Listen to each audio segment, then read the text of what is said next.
Hello lads, how you all doing and welcome to what is the last episode of our first season in charge of Leicester City. It's going to be the last game of the season against QPR today and then a bit of a season review as we look at the bottom of the table, the top of the table, top goal scorers, all that kind of stuff after the QPR game. Couple of things to say first of all. Firstly, the likes and support on the channel has been absolutely superb lately, and if you could hit 10 likes on this video once again, which you have done for the past 2 or 3 videos now, I think it would be absolutely superb. It really helps the channel grow, so really appreciate you all doing that. And secondly, as far as pre-season goes for Season 2, do you want to see that? Because I was thinking of literally just like after this episode, doing an introduction to the new signings and everything in the next video, then straight stuck into the second season as far as the Premier League goes. But I don't know if you will want to see the pre-season fixtures or you want to see who I'm going after as I'm doing it, or whether you're just happy to let me show you who I've bought after. Also as well, recommend any signings, as I always say at this time of the season, whether it's January or the end of the season. Anyone that you think I could possibly get, leave in the comments down below and I'll have a look into it. But other than that, like I said, we've got QPR today. We're currently still sitting in 11th place, which I think we were before. The lowest we can finish is 13th if we were to lose. And Southampton and Sunderland were both doing. QPR incidentally are the team in 40th, but they can't finish above us. So hopefully we are at home, we can finish on a high, we can get to 49 points, and we could actually move all the way into the top half of the table with a win as well, which would be pretty outstanding. But we're going to jump into the game. Same lineup as in the last game. All these players doing pretty well for me right now. So hopefully we can pick up 3 points here. QPR at home. Let's do this, lad. Here we are then lads, back at the King Power Stadium for this game, the last game of the season in the Premier League. Really nice that we finished comfortably and we've not got too much stress in this last day, but last time we played QPR, we absolutely hammered them away from home. I think it was 3 or 4-0 we beat them, but not too much to play for, just position really. It'd be fantastic if we could get top half. That'd be a really good first season. Well, it's been a good season already anyway, because the target was to stay up, but you know what I mean. It's coming the top half will be a real big achievement in our first season in the Premier League. But QPR, even though we battered them the first time around, still going to be a tough game. They've got some good players in there. Hopefully we can get 3 points and then we can look at the season's panned out. There's still plenty to play for some teams down at the bottom end of the table. I think I spoke about it at the end of the last episode, and also the title isn't yet decided, I don't believe, so there's going to be plenty going on in the league today. But for us, it's just a case of last game at home. Let's not let those fans and yourselves down, lads. Let's get 3 points and finish the season on a high. Here we go. Dio's made a good run. He's got there as well for Dio. Oh, he did well to get a toe to it, you know. Corner early on. Fantastic from Dio. Sorry, he's had a really strong second half of the season when the since he's come back from injury. And oh, he's just hit the keeper on the bloody head. That is so unlucky. Oh, it's alright. It's a nice bit of dribbling. I'll play on by this. That. Come on, ref. How's that not a free kick? He's injured my player as well. I don't know who it is, but oh, if they score from this. Good chance, Schmeichel. Biggest chance of the game, that is. Still alive as all my players still down. It's got a bit panicky. And it's half time at that as well. It's been a pretty dull half up to the end there, where a bit of an incident where I can't was a foul on my player.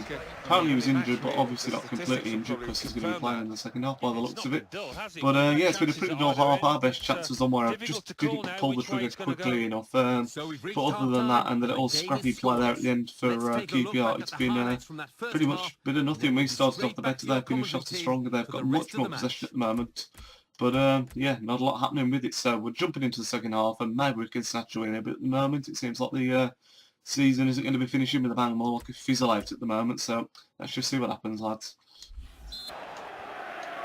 Oh no, I was getting a foot in here. Oh, he's turned me as well. Oh my god, what a tackle. Probably the tackle of the season right there last day. Crazy. Oh, and we've got a counter here. Jordan Olive. I'm going to take it early this time, not making the same mistake, and I've just dragged it wide, and that fantastic tackle at the other end leads to a fantastic counter, and Jordan Ives a bit unlucky there. Had a lot of work to do for an angle, but decent effort, just dragged it wide. Needs a bit of support here. Ives gone. Jordan Ives.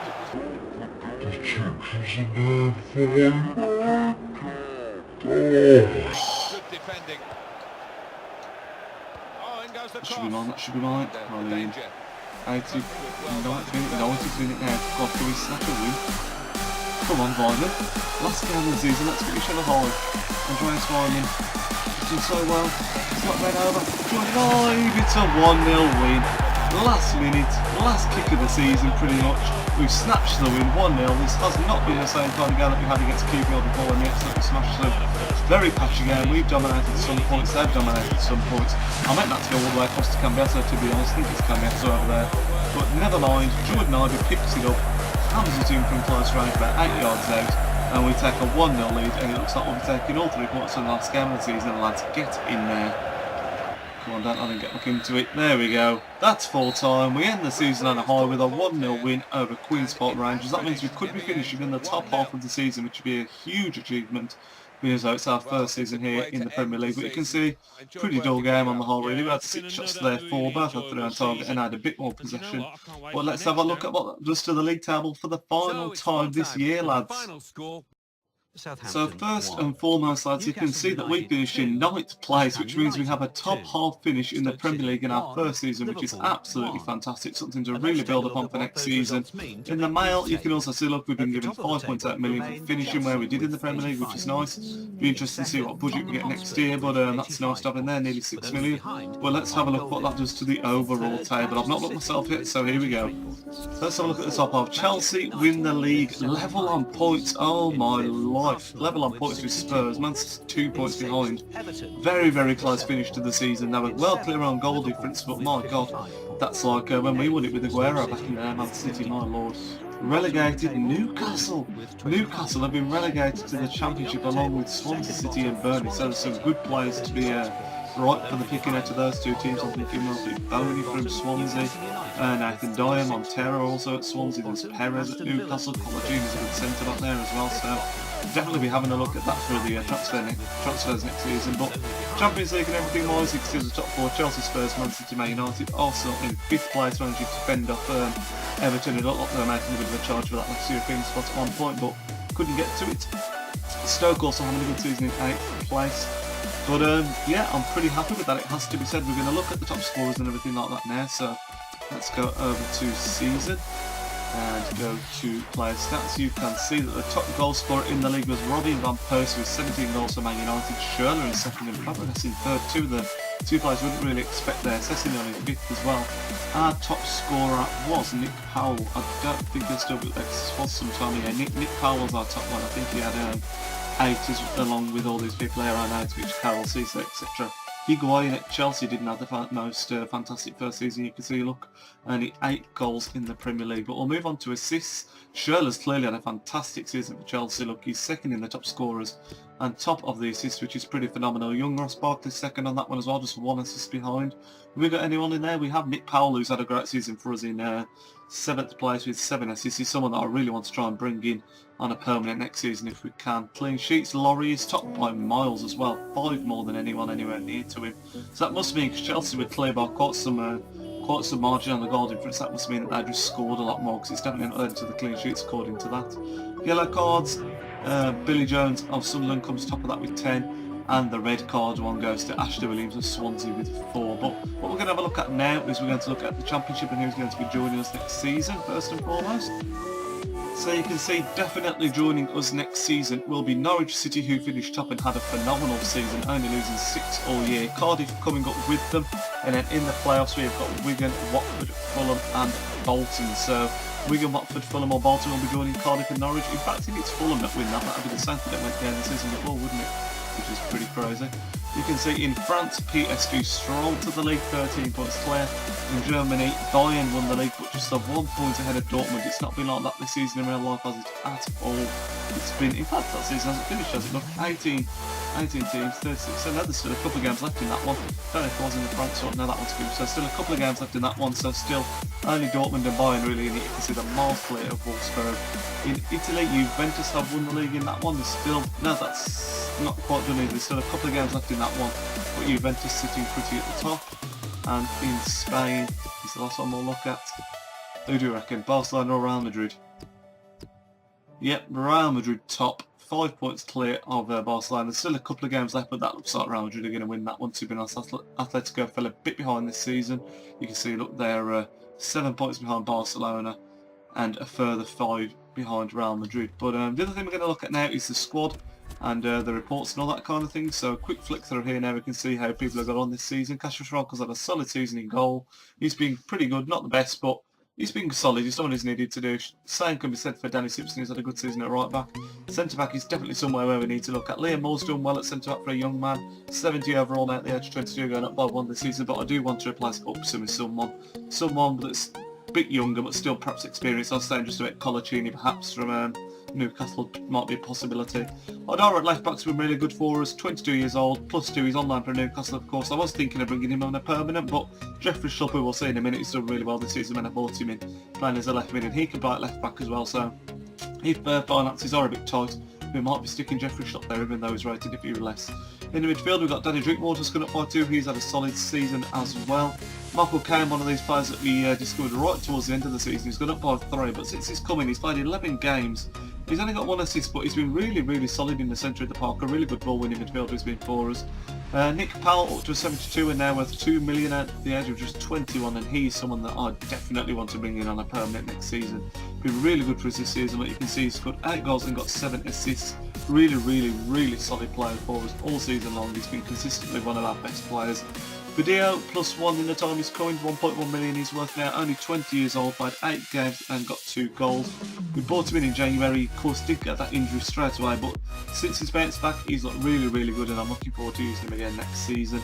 Varman, of course, also got that injury really early on, but he still managed to get by 2 this season despite being out of the team with injury for a good, I can't remember how long it was now, it was a long time, wasn't it? It was 8 months, something daft like that, I think, but he's played 15, got 6 goals and 6 assists, and that's a really, really good all-round record for him. Jordan Ibe, another one we bought in January, +1. Plays as a left mid according to that, but he also can play up front, which is where we've been playing him. Played 16, scored 7 with 4 assists, also really good, especially for someone just 19 years of age. But I do think we'll need to be bringing in another striker still next season, but we'll have to just wait and see. Joel Campbell's gone up by 3, but despite the fact that he's our best player on paper, I'm not going to be holding on to him. He was good off the bench. You can see 29 games, 8 goals and 3 assists puts him up there with our best ones statistically, but in game, when he started him, he just didn't feel too good to me. He lacked strength, and I don't know, I just didn't get on with him as much. He was good off the bench at times, but on the whole, he was a large chunk of our wage budget gone, and he was a little bit disappointing, to be honest.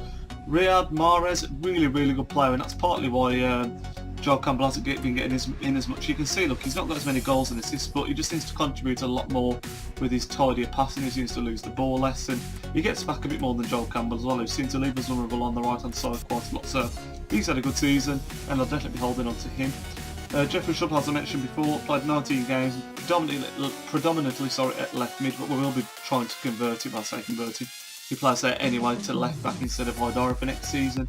Chris Wood, we all know he had his hiccups in the middle of the season. Did okay, 13 games, 6 goals, 5 assists. That's really good to be fair, but not going to be holding on to him. His wages now are really good. He's only had about 4 or 5k, but he wanted to be moved up to 25 or 35k, something stupid like that, which I'm not paying. Not when we're on such a shoestring budget, not worth it at all. Matty James, 23 years old, he did a decent job. He's played. You can see a lot of these players have played 15 or above games. They've all contributed to the success of the season.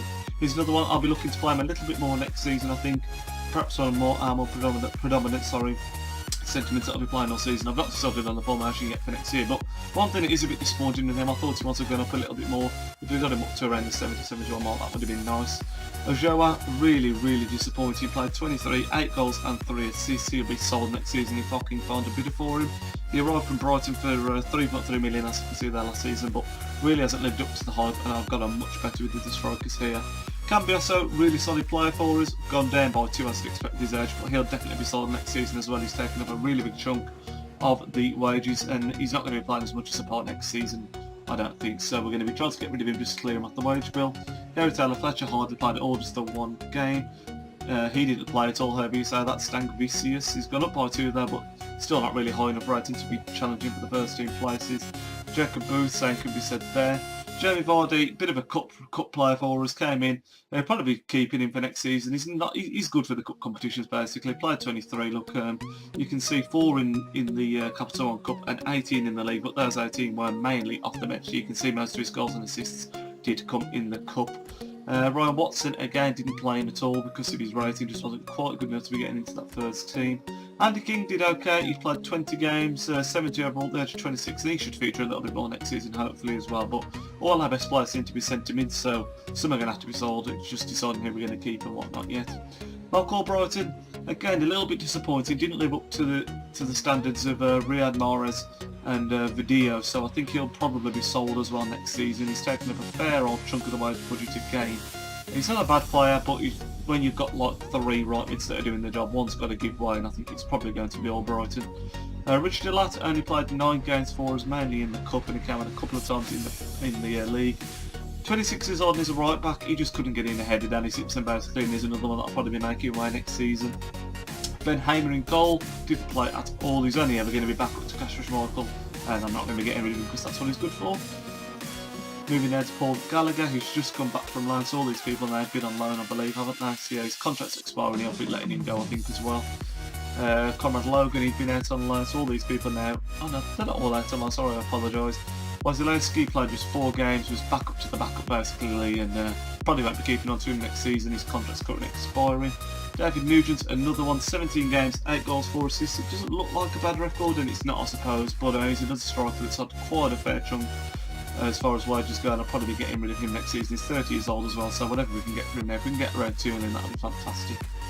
Wes Morgan started off playing and then just faded out the team. I know he's the captain in real life, but wasn't performing for me in the game. He's going down. He's very happy, which is nice. We might keep him as a backup, as we'll have to wait and see. I mean, for a backup, he'd do the job next season, I suppose, but never going to be one challenging for the starting places now, I don't think. And here are the lone people now. We've got Pearson, only played the 1 game where he was at Sheffield United. Tom Hooper gone up by 1, didn't play at all. This is what frustrates me. You loan these players out, and according to this on the right, they never play at all. It's really strange. Adam Smith stayed the same. Joe Dodu, he's gone up by 4, which is decent. 19 years old, probably not quite good enough to be challenging just yet. Same can be said for Jack Barnby there. I think that's Nicky Barnby's son actually, so it'll be quite cool to see how he progresses. Might give him a couple of chances next season in the team, we'll see how he gets on. And then very last person at the bottom it is, I think, yeah, Tom Lawrence, 59 rated, 21 years old, he'll probably be going next season, not good enough I don't think to be challenging for a starting position in the future, but that is going to be it lads, that is the end of our first season in charge of Leicester City. Of course the first episode of season 2 will be coming out next Monday, so I look forward to seeing that. Like I said, let me know in the comments if you want to see pre-season. I'm thinking I'm probably just going to skim over it all. I can talk to you about transfers and everything and go into the first game of the season in the next episode. But anyone again that you want me to try and sign, or you've got any recommendations, put those in the comments as well. Thank you very much for the support in this series on this first season. It's been absolutely phenomenal. I'm glad you're all enjoying it, and I will see you in the new season. Nidge out.